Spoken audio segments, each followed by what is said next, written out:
Bonsoir et bienvenue à tous dans les dossiers de la mémoire.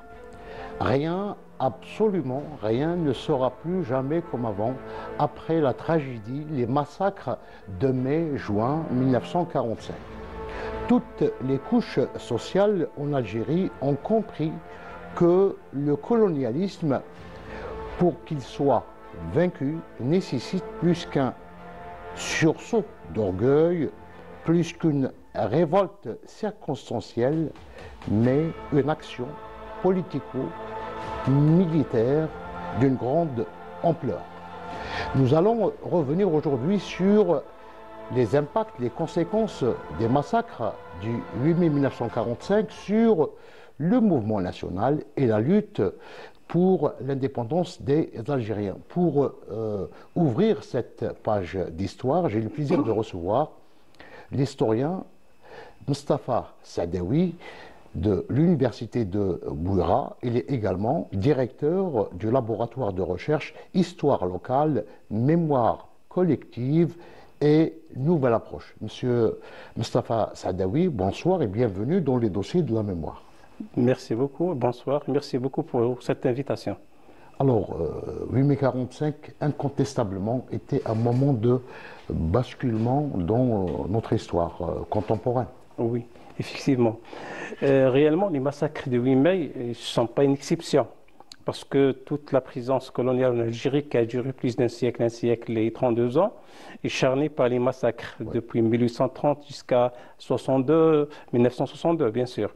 Mais la spécificité des massacres de 8 mai, c'est que presque d'une façon unanime, les historiens s'accordent à dire que le 1er novembre 1954 est né réellement le 8 mai 1945.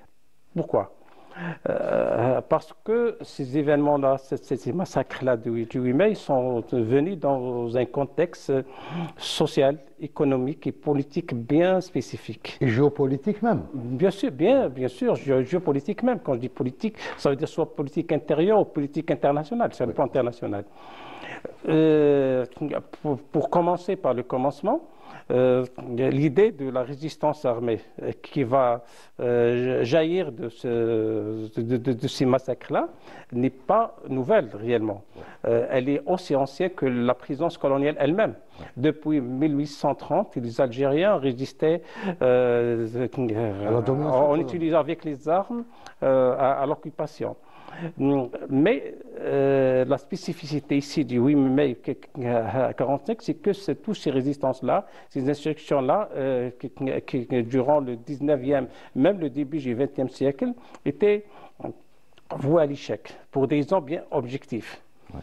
L'idée de la résistance armée, l'idée de la violence, entre guillemets, qu'on appelle maintenant la violence révolutionnaire, ouais. Elle s'est retirée du réel, mais elle était restée présente et avec une forte présence au niveau virtuel, dans les âmes, dans les esprits des Algériens. Et maintenant, le nouveau contexte-là, durant la Deuxième Guerre mondiale, qui sera scellé par les massacres de 8 mai, va créer un environnement propice, va créer des conditions favorables pour le retour de cette idée, l'idée de la résistance armée, le retour cette fois à la réalité. Elle va passer du principe à la pratique, du virtuel au réel. Est-ce qu'on peut dire que cette idée donc, du retour à une action armée a germé avec la défaite donc, de la France en 1940 ? Oui, elle a germé, d'accord, avec la défaite de la France, mais à mon avis, aussi, pourquoi elle a résisté à tant de décennies ? Ouais. Parce que aussi le contexte social, le contexte socio-économique favorisait la pérennité de cette idée. L'Algérie, parce que j'aimerais bien mettre l'accent sur le côté social, parce que l'Algérie, en dépit de cette présence, cette longue présence coloniale française en Algérie, l'Algérie est restée une terre à deux sociétés. Ouais. Il y avait deux sociétés, une société autochtone, qu'on appelait les indigènes, qui sont les Algériens de souche, et une autre société qui était les colons, qu'on appelait aussi les Pieds Noirs. Et les contacts entre ces deux sociétés étaient vraiment extrêmement rares. Les échanges entre ces deux sociétés, ces deux blocs, ces deux masses étaient extrêmement rares. Il y avait une sorte de séparation, de différenciation sociale. Il n'y avait pas d'échange. Par exemple, les mariages mixtes étaient très, très rares. Ouais. Si on prend la période, par exemple, de 1914 à 1915, on a enregistré 82 mariages mixtes. Ouais. Alors que durant la même période, on a enregistré plus de 300 000 mariages entre musulmans. Ouais. Aussi, l'interaction linguistique. Contrairement aux idées reçues, le français n'était pas répandu parmi les Algériens. Ouais. Et il n'y avait que 15% des Algériens qui parlaient le français parmi les hommes et 6% parmi les femmes. Et ceux qui l'écrivaient, c'était très rare. 6% des Algériens et 2% des femmes. Et si on prend de l'autre côté, chez les Français, c'est les Européens, parce que ce ne sont pas uniquement des Français, les gens qui connaissaient l'arabe, un arabe aussi rudimentaire qu'on peut l'imaginer, c'était un pourcentage très infime. Il y avait 1,7% d'hommes et 0,5% de femmes. Ça veut dire une société, d'accord, on vivait ensemble dans un même espace, mais on était très, très éloignés. Il n'y avait pas d'interaction sociale. Aussi, il y avait une différenciation, si vous voulez, une séparation, comment dirais-je, résidentielle. On vécut sur la même terre, mais dans deux espaces différents.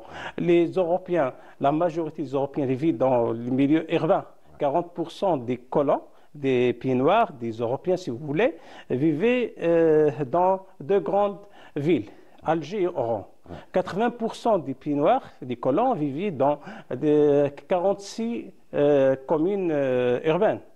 Par contre, 80% des Algériens vivaient dans les campagnes.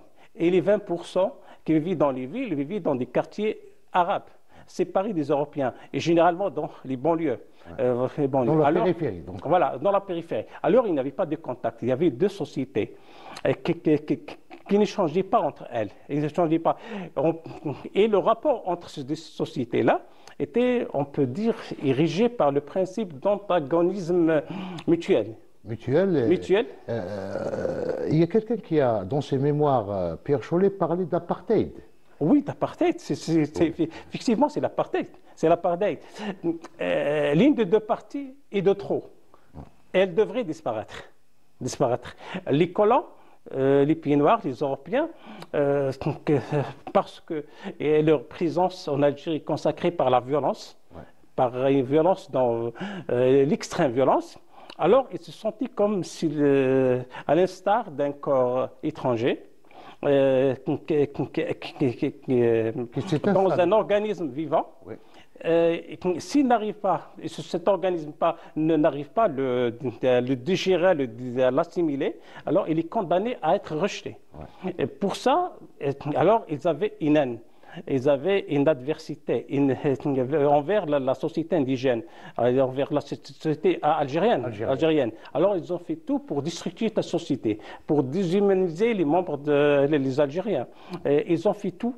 Ils ont commis des atrocités. Peut-être on va s'étonner comment des Européens, aussi civilisés qu'ils le prétendent, des chantres, des apôtres des droits de l'homme, des libertés démocratiques, des libertés civiles, ont pu commettre ces odieux crimes et avoir ce comportement abominable envers des Algériens. Mais ça peut être compris parce que ce comportement était conditionné par l'image qu'ils ont de l'indigène. Pour eux, un indigène, ce n'est pas un être humain. Pour eux, un indigène, c'est un sauvage. Ça, c'est pas moi qui le dis, c'est eux, à travers la culture populaire des Pieds Noirs. Il y a des études, là, il y a une étude d'un Américain, une étude très intéressante. Alors pour eux, un indigène, c'est un sauvage, c'est un pauvre, c'est un sale, c'est un menteur. Et aussi, c'est un danger pour les femmes, pour les enfants, sur le plan sexuel, bien sûr. Alors, ils ont même dans les milieux progressistes, par exemple, dans un journal de gauche, durant les années 30, on écrivait quoi? C'est l'indigène est incapable, l'indigène appartient à une race inférieure. Il est incapable, par ses propres moyens, de s'élever au niveau de l'Européen. Faire du bien pour l'indigène, c'est comme donner de la confiture au cochon. L'humiliation, donc c'est l'humiliation qui apprend à l'indigène de devenir obéissant et d'être civil. Alors pour eux, ce comportement-là est très, très normal parce qu'ils avaient une idée stéréotypée de l'indigène. Et en contrepartie, l'autre société, l'autre masse, ces indigènes, ils rejetaient la société européenne parce que eux, pour eux, c'est eux qui sont la cause de leur malheur. Et ces derniers-là, leur existence était due à la force, à la violence, était consacrée par les baïonnettes et par les canons. Alors, cette violence coloniale, automatiquement engendrait une violence révolutionnaire parce que l'exil engendrait l'exil. Alors le rapport était un rapport, comme je disais, d'antagonisme mutuel, de négation réciproque, l'une des sociétés de trop, et elle devrait disparaître. Ça veut dire, après plus d'un siècle, la colonisation de peuplement en Algérie n'a pas réussi. Elle était condamnée à assimiler l'indigène, chose qui était pratiquement impossible pour des raisons que je vais encore expliquer, ou elle est condamnée à disparaître. Il n'y avait pas de solution médiane. Pour assimiler, ce n'était pas possible. Pourquoi? Notamment, il y a beaucoup de transformations, d'évolutions sur le plan social, notamment sur le plan démographique. Ce que les écrivains français appelaient à l'époque le péril du nombre. Et à partir des années 30, 1930, il y a un déséquilibre démographique entre les deux blocs. Le nombre des Algériens ne cessait d'augmenter et le nombre des colons ne cessait de diminuer. Par exemple, le rapport entre les Algériens et les Européens sur le plan démographique, il y avait un peu 644 Algériens pour 100 Européens en 1931. Ce rapport-là est passé, et cette proportion est passée à 832 Algériens pour 100 Européens en 1948. Ça veut dire qu'il a augmenté de plus d'un tiers. Ça, en général. Et si on se concentre sur le monde rural, le changement était vraiment plus important. Parce qu'on passe de 1800 Algériens pour 100 Européens à presque 3000. 3000 Algériens pour 100 Européens. Pourquoi? Parce qu'à partir des années 30, c'était l'échec de la colonisation agraire. Et les colons commencent à quitter la campagne. Et automatiquement, la campagne commence à se déeuropéaniser. Par opposition, on commence à s'islamiser, à s'algérianiser. Et comme ça, elle commence à devenir un espace incontrôlable par l'administration coloniale. Et c'est pour ça qu'on va voir, à partir de 1954, c'est cette compagnie-là qui va embrasser le mouvement révolutionnaire. En même temps, c'est cette compagnie-là qui était en proie du chômage, de la famine. Elle rejetait un nombre important, elle envoyait un nombre important de ses habitants vers les villes. Et ça commence l'exode rural. Mais il y a un aspect que c'est aussi cette minorité européenne avait pratiquement 95%, elle occupait 95% des richesses nationales. Oui, mais sur le plan économique, c'était le contraire. Et minorité, sur le plan démographique, mais c'était une minorité écrasante. Sur le plan économique, elle s'accaparie toutes les richesses, c'est le contraste, c'est le paradoxe. C'est le paradoxe. C'est pour ça que je disais que, par exemple, dans la campagne, les Algériens, où se trouvait la grosse majorité des Algériens, vivaient en pauvreté, vivaient dans des conditions très précaires. C'est pour ça... les lois, etc. Oui, bien sûr. Le code d'indigénat était en application à partir de 1881. Alors, ils commencent à fuir la campagne, aller vers les villes, en quête du travail, de la subsistance et tout. Et un nouveau phénomène, c'est le phénomène de la ruralisation de la ville va commencer. Auparavant, jusqu'aux années 30, sur le plan urbain, les Européens étaient majoritaires. Mais à partir des années 30, les rapports, le rapport démographique va basculer au profit des Algériens. Les Algériens, on va passer presque de 600 000, je ne me rappelle pas le chiffre exactement, 610 000 ou quelque chose comme ça, on va passer presque à 1,2 million. Le nombre des Algériens qui vivaient dans les villes va doubler. Va doubler. Et ça veut dire quoi? Ça veut dire que les villes commencent à ruraliser, à s'islamiser aussi, à s'algérianiser. Et on commence à assister à la jeunesse de quartiers, de bidonvilles dans les banlieues des villes. Et c'est comme ça qu'on va assister à la jeunesse de forces sociétales, comment dirais-je, capable de prendre en charge le projet révolutionnaire. Il y a un Anglais qui a fait une enquête justement sur le bidonville de Oued Cheikh. Et la nouvelle socialisation des Algériens, justement à partir des années, juste après la célébration du fameux centenaire de la colonisation, il y avait donc ce bidonville et les Algériens ont pris conscience de la nécessité d'en finir avec le système colonial. Oui, les Algériens le voulaient, mais ne le pouvaient pas. Mais avec cette évolution socio-économique, avec cette évolution démographique, les choses s'arrangent pour que les Algériens, en plus de leur vouloir, ils vont avoir le pouvoir de faire ça, de passer à l'action. Alors, la chose importante ici, c'est que deux sociétés sont restées séparées l'une de l'autre. Ouais. L'assimilation, l'intégration était pratiquement impossible.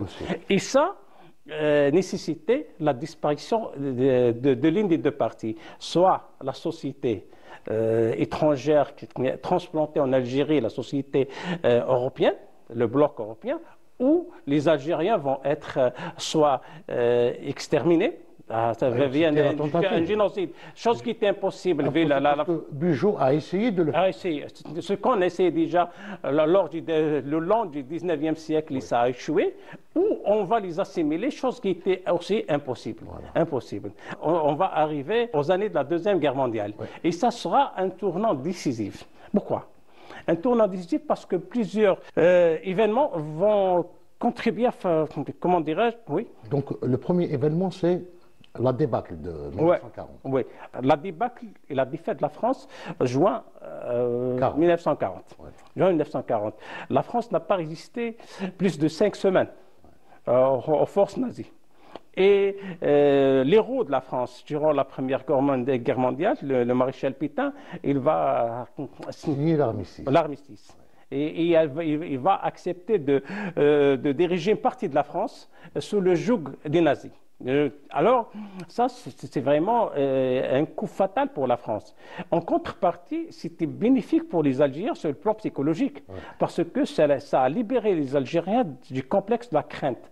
On craignait, vu l'échec des résistances, des insurrections qui a jalonné le 19e et le début du 20e siècle, alors il y avait une sorte de complexe de crainte qui paralysait la volonté sociale, la volonté des Algériens pour lutter militairement avec les armes contre les Français. Et maintenant, ce complexe-là va commencer à disparaître. La France, c'est plus la superpuissance-là. La France, c'est un État, c'est un pays ordinaire qui gagne et qui perd. Et puis, un autre événement va arriver juste avec celui-là, 2 ans après. L'opération Torche. Oui, l'opération Torche. Le débarquement des Alliés, novembre 1942. Oui. Les Alliés, dont on entendait parler et qui ont inondé les médias, les radios de Londres, de Moscou, de Washington parlaient des libertés, parlaient de l'égalité des peuples. Roosevelt parlait des droits des peuples égaux avec... Voilà. Aussi la charte de l'Atlantique qui stipulait, qui insistait sur l'autodétermination, les droits des peuples à disposer d'eux-mêmes. Tous ces slogans-là dont on entendait, dont les Alliés ont trop parlé, voilà qu'ils Alliés sont arrivés en Algérie. Ils sont débarqués en Algérie. Ça a donné de l'espoir l'espoir qui a commencé à germer avec la débâcle de la France, maintenant il commence à accroître, à prendre de l'ampleur. D'ailleurs, on va l'observer sur le plan politique, parce qu'avec la naissance... Voilà le manifeste. Alors les Algériens vont commencer à prendre contact avec les Alliés. Les Alliés vont leur demander de prendre attache avec les Français. Alors, ils constatent que c'est le moment de faire une plateforme, de se mettre d'accord sur une plateforme. La classe politique algérienne va rédiger, le rédacteur c'était Farhat Abbas, mais avec le consentement et l'accord et l'aval de toute la classe politique algérienne. Les ulama notamment et le parti du peuple algérien qui était clandestin à l'époque. Oui, le PPA clandestin, l'élite avec Farhat Abbas et tout, et les ulama, mais aussi des personnalités politiques qui étaient subordonnées au colonialisme et qui étaient des instruments de l'administration coloniale. Ils vont signer, notamment, et le manifeste et l'additif. C'était vraiment un tournant. Un tournant, c'était vraiment quelque chose de formidable. C'est l'union qui va donc... Parce que c'est l'espoir qui va accroître, c'est l'espoir croissant, qui vont aller en croissant, voilà. Dans ce manifeste-là, ils vont condamner le colonialisme parce que c'est l'exploitation d'un peuple par un autre. Ils vont constater l'échec de l'assimilation parce que les Algériens et les colons vivent sur la même terre mais dans deux sociétés séparées.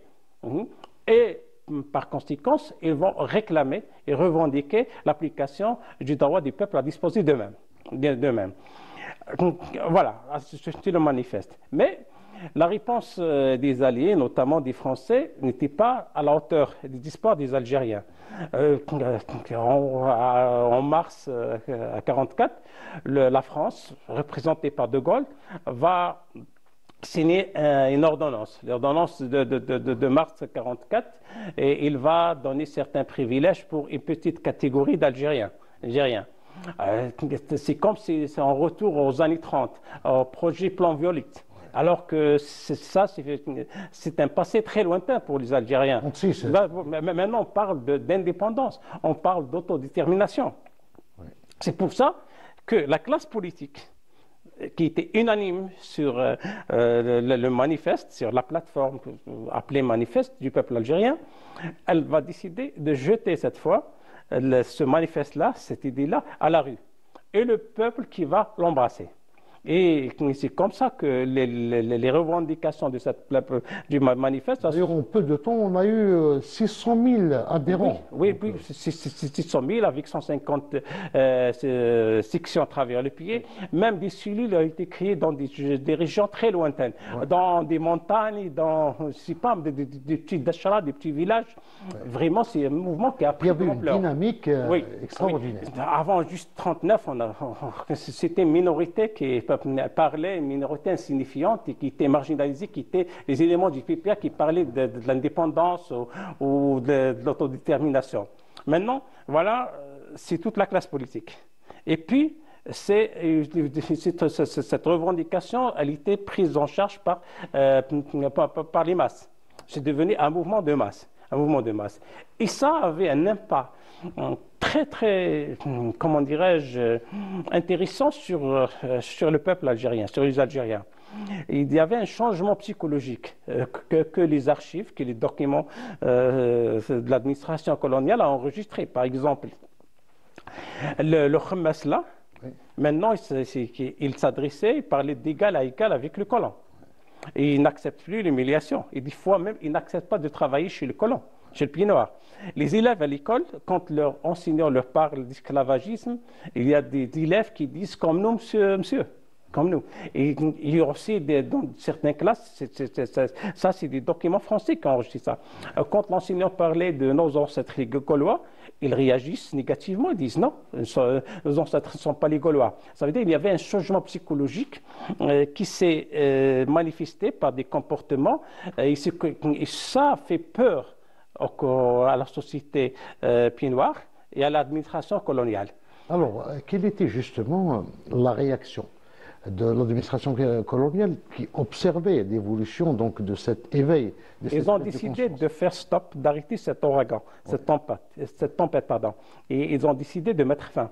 Et c'est pour ça que beaucoup d'historiens, de chercheurs disent que les événements de 8 mai ne sont pas comme ça. C'était quelque chose, on peut prétendre que c'est de planifier. Parce que et la société européenne et l'administration coloniale avaient intérêt à commettre ces massacres-là. Pourquoi? Pour arrêter cet élan nationaliste. C'est pourquoi il y avait donc la participation des civils, oui, des milices. Oui, oui, oui. Alors, il y avait ces massacres. Alors, ces espoirs-là croissants, enfin, ils étaient déçus, ils étaient avortés, ils étaient noyés dans un bain de sang et de larmes, avec les événements du 8 mai 1945. Et cette contradiction explosive entre ces espoirs croissants et déçus à la fois, et la déception, la frustration qui s'est produite par ces massacres-là, c'est elle qui a poussé la société algérienne au-delà du seuil de la patience. Voilà. Oui, un sursaut. Avant, on avait la patience, on était patient. Maintenant, il n'y a plus de patience. Et ça a créé une nouvelle dynamique qui a contribué à favoriser l'accélération révolutionnaire qui va se matérialiser à partir de 1947 par les préparatifs. Donc Moustapha Saadaoui, contre toute attente, c'est l'effet inverse qui s'est produit. Oui. Malgré l'ampleur de la répression, malgré les massacres, malgré les arrestations, etc., il y a un effet inverse. Donc, et c'est un effet inverse. Eux, ils ont maté, ils ont commis ces crimes odieux, ces massacres abominables, pour faire peur aux Algériens, pour reproduire une autre fois le complexe de la crainte, le complexe d'infériorité. Mais ça a donné un résultat inverse. À mon avis, pourquoi? Parce que ça confirme une chose, c'est que il n'y avait pas, les Algériens n'ont pas, c'est pas vrai quand on parle d'un mouvement d'insurrection préparé. D'une insurrection planifiée, c'est pas moi. C'est la preuve qu'il n'y a pas une planification d'un mouvement insurrectionnel. Si c'était le cas. C'est vrai, ça aura un effet négatif sur les Algériens. Mais plutôt les Algériens, ils sont sortis pour fêter la victoire des Alliés. Pour scander, je ne sais pas moi, ils prenaient d'accord le drapeau algérien, mais avec le drapeau français, avec le drapeau américain, avec le drapeau anglais, et avec les drapeaux des Alliés. Alors ils sont sortis pour fêter cette victoire, parce qu'ils croyaient que cette victoire était la leur. Exactement, exactement. Mais en fin de compte, on les a massacrés. On les a tués, on les a opprimés, on les a réprimés. Même les Algériens qui ont participé, des milliers d'Algériens qui sont tombés dans le front de guerre en Europe, pour la France, pour que la France se libère du nazisme, en fin de compte, quand ils sont retournés dans leur maison, dans leur déchara, dans leur village, dans leur quartier, ils ont découvert que la France a massacré les leurs. Alors, à mon avis, c'est pour ça qu'il y a un effet inverse, parce qu'il n'y avait pas un mouvement planifié. C'était spontané. Alors, c'est un moment que vous qualifiez donc en tant que chercheur d'une contradiction explosive. Donc, vous avez forgé ce concept. Vous pouvez nous expliquer? Oui. Regarde, contrairement aux idées reçues, n'est pas le produit de la misère, de la pauvreté.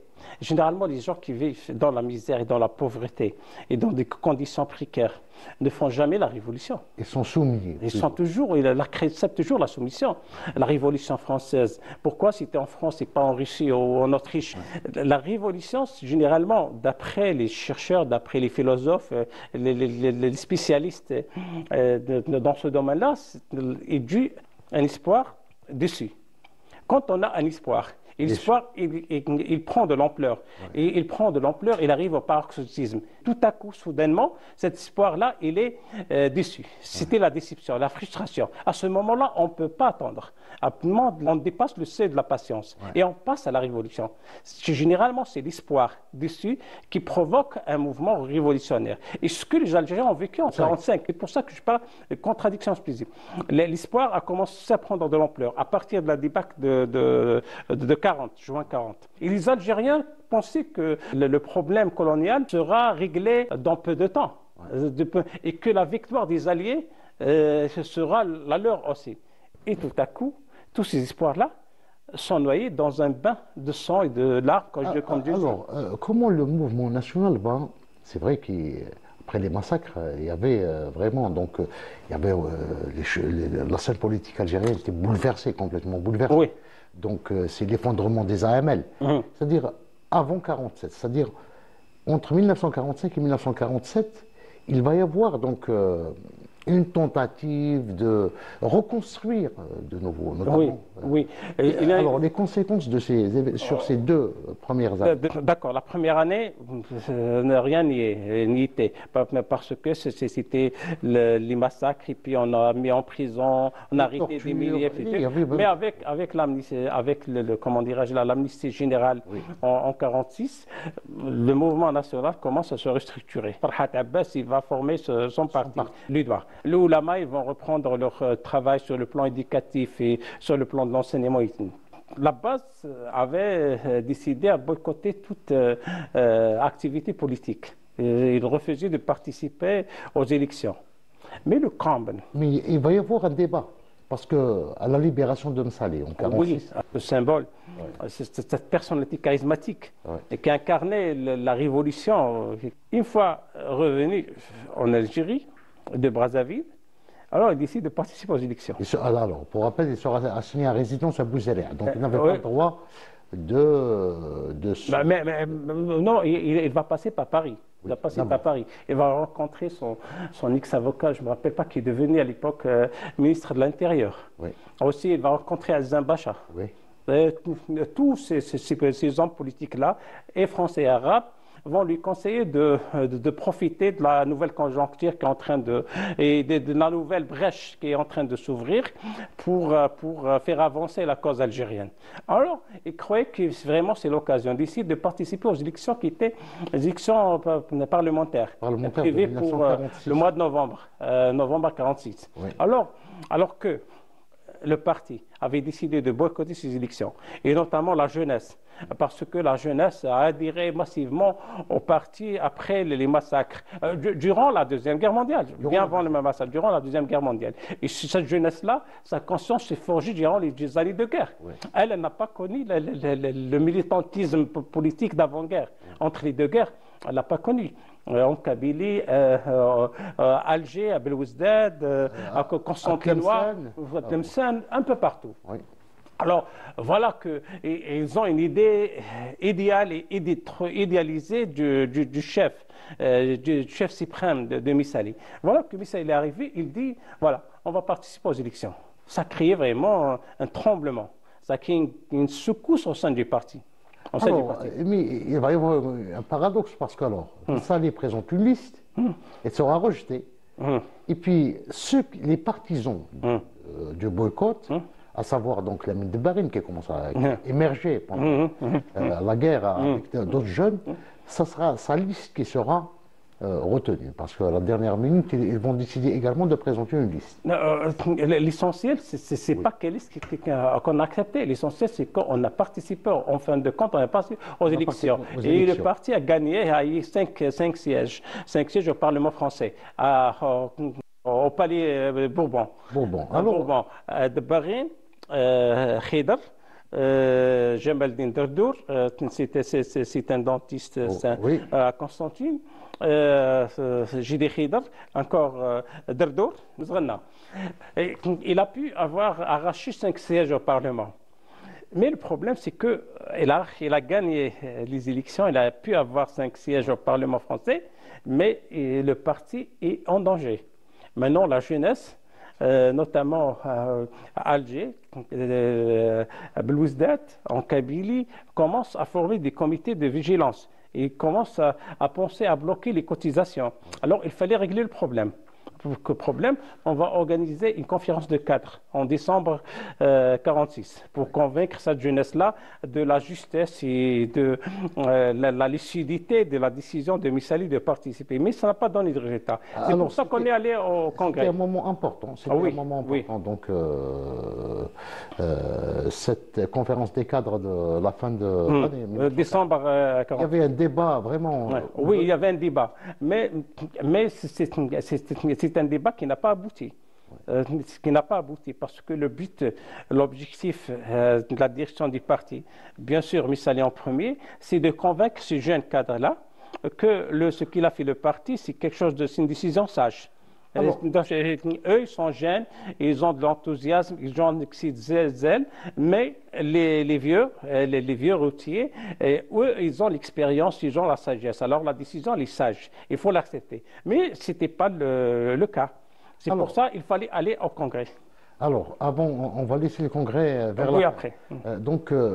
Mais avec 5 députés au Palais Bourbon, comme vous l'avez souligné, le parti n'a pas quand même abandonné ses fondamentaux, parce que on va retrouver dans la littérature de ces députés, dans leurs discours notamment, la nécessité de restaurer l'État algérien. Donc ils vont pas et l'existence à travers les siècles de la nation algérienne.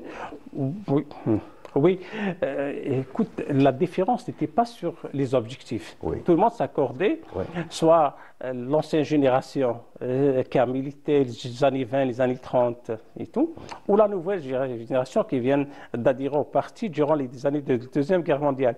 Tout le monde s'accordait, s'arrangeait, se mettait d'accord sur la revendication qui était l'indépendance de l'Algérie. L'indépendance de l'Algérie. Et aussi, même les moyens. Il ne se divergeait pas sur le moyen. Le moyen, c'était la révolution. La révolution. Parce que la France, elle a pris l'Algérie par la force, on va recouvrir notre indépendance par la force.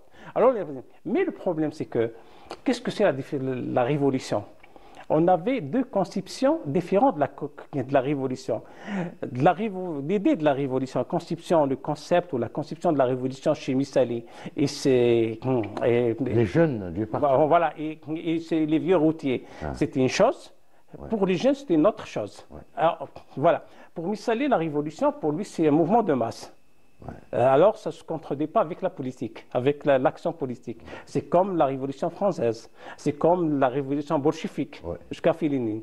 Elle avait alors une idée de la révolution, c'est un mouvement de masse. Par contre, pour la jeunesse qui vient d'arriver, pour elle, la révolution, c'est autre chose. C'est la guerre des partisans. C'est qu'une élite. C'est l'action directe, d'ailleurs. L'action directe. Ils appelaient ça l'action directe. Ils appelaient ça l'action directe, effectivement. C'était une élite formée militairement à des techniques de guérilla, qui va enclencher un mouvement et puis elle va encadrer le peuple et le peuple qui va avec. C'était la guerre des partisans, c'était la guérilla. C'est comme ça s'est passé, en Vietnam, comme a fait Mao Tse-tung en Chine. Alors l'idée de la révolution a changé. Alors chacun parlait de la révolution, mais chacun avait une conception différente de celle qu'avait l'autre. C'est pour ça qu'il y avait en quelque sorte un dialogue de sourds. Entre Missali. Missali, quand il disait la révolution, il était sincère, il dit pour la révolution. Et puis, même quand on s'est mis d'accord, voilà, on va enclencher la révolution, on va faire la révolution. C'était les procédés qui posaient problème. Les procédés qui posaient problème, et notamment le temps, le facteur temps. Quand on va faire la révolution? Quand les conditions seront propices. Ah, d'accord. D'ailleurs, au mois de mai, donc on revient un petit peu en arrière. Il y avait l'histoire de l'ordre et du contre-ordre, la nuit du 23. Et le parti n'a pas assumé, n'a pas tout à fait, c'est une action... D'ailleurs, on a débattu sur ce point-là dans le congrès de février 47. 47, il était posé parce que ça a créé un problème. Parce qu'il a donné l'ordre, l'instruction pour une date bien précise, le 23 mai. Et puis, juste avant le 23 mai, il a donné un contre-ordre. Mais ce contre-ordre-là n'était pas arrivé à toutes les régions. Alors, il y avait des actions, notamment dans la Kabylie, Non, à Delès, dans la région, voilà. et à Saïda. À Saïda, et aussi à Cherchel. Et il y avait quelques actions. Ce cas a engendré des répressions contre les militants de ces régions-là. Oui. Alors, il y avait une critique. Mais l'ordre et le contre-ordre, dans ce contexte-là, différent de ce qu'on parle maintenant, c'était différent. C'était pourquoi? Parce qu'il y avait une répression atroce sur les Constantinois, notamment la première semaine, du 8 mai jusqu'au 15 mai. Alors, pour alléger cette répression sur le Constantinois, les responsables du parti dans le Constantinois ont pris attache avec les responsables à l'échelle nationale, ils ont discuté, ils ont trouvé que la solution c'était de généraliser le mouvement, faire une insurrection générale à l'échelle nationale afin d'alléger la pression. La répression et la répression sur le Constantinois. Ouais. C'est bon, c'était de bonne guerre.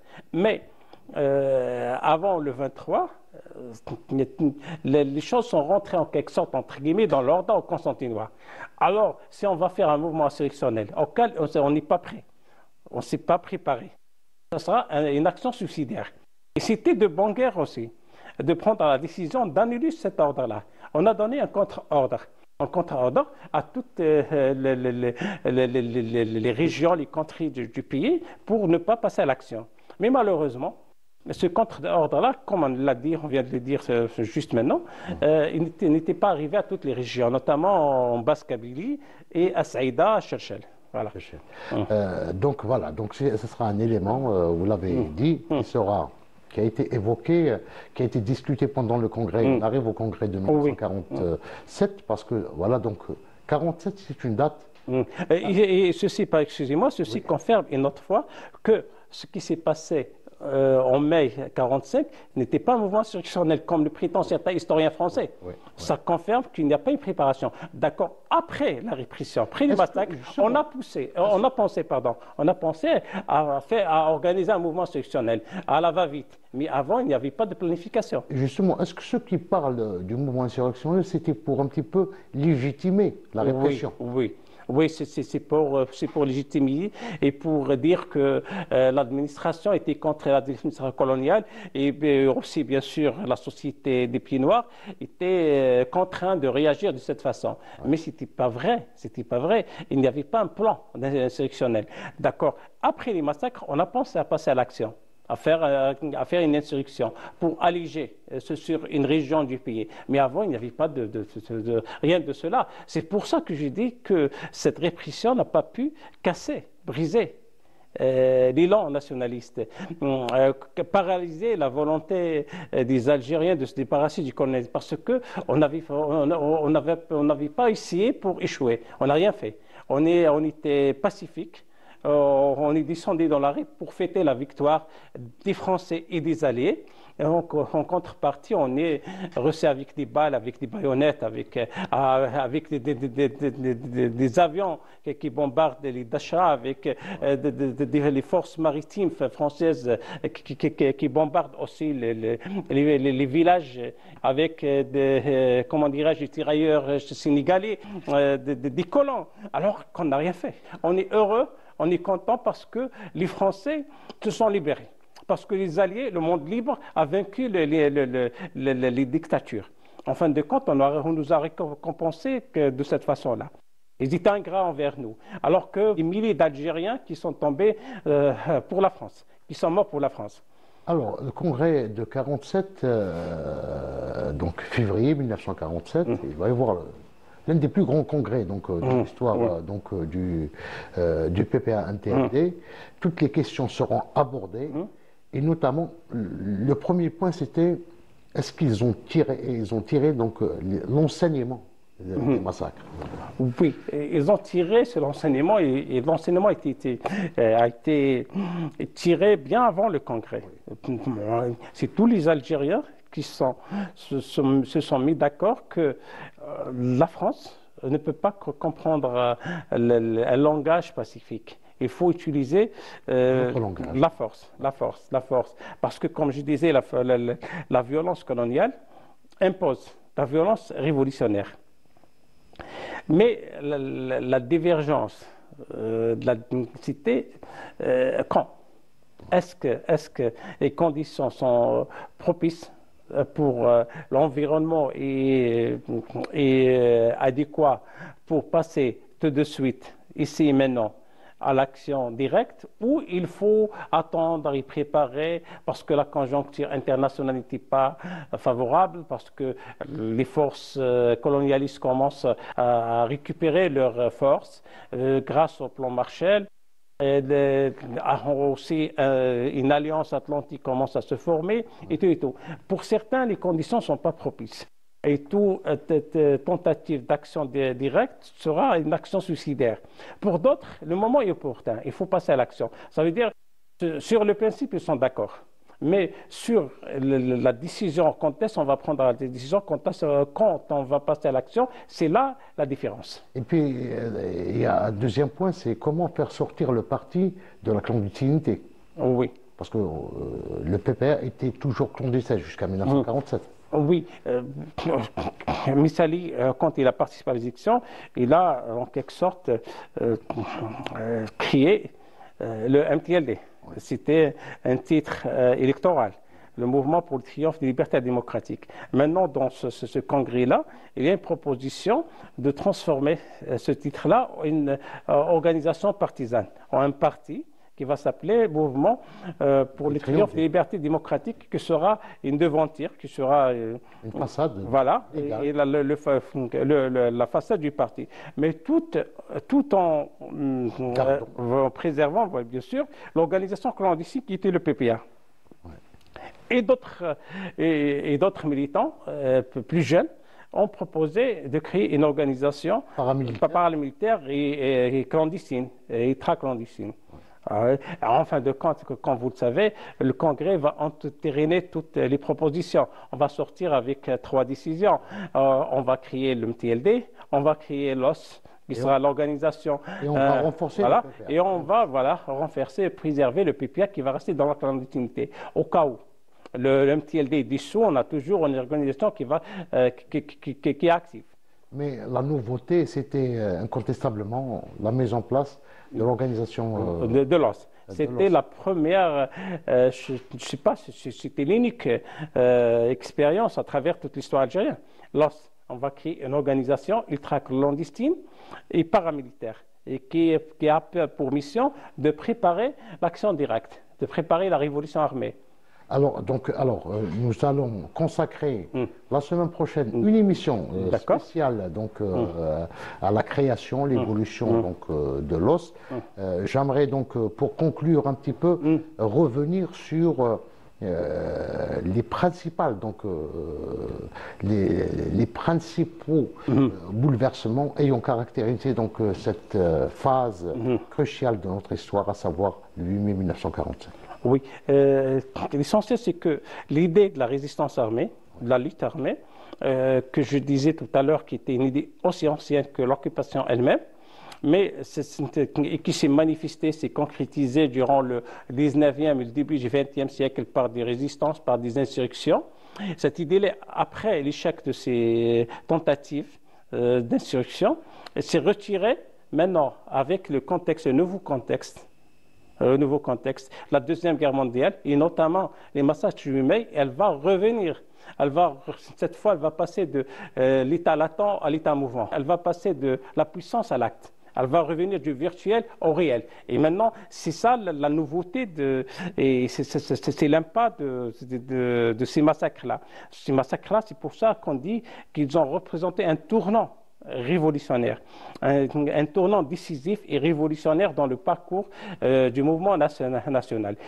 Autrement dit, comme on l'avait déjà dit, le 1er novembre 1954 est né le 8 mai 45. Ce sera le mot de la fin de cette émission. Je tiens à vous remercier vivement. Je vous en prie. Mostafa Saadaoui. Je rappelle que vous êtes historien, professeur à l'université de Bouira, et vous êtes directeur du laboratoire Histoire locale, Mémoire collective et Nouvelle approche. Encore une fois, merci. Je remercie l'équipe technique du Studio 7 et excellente soirée.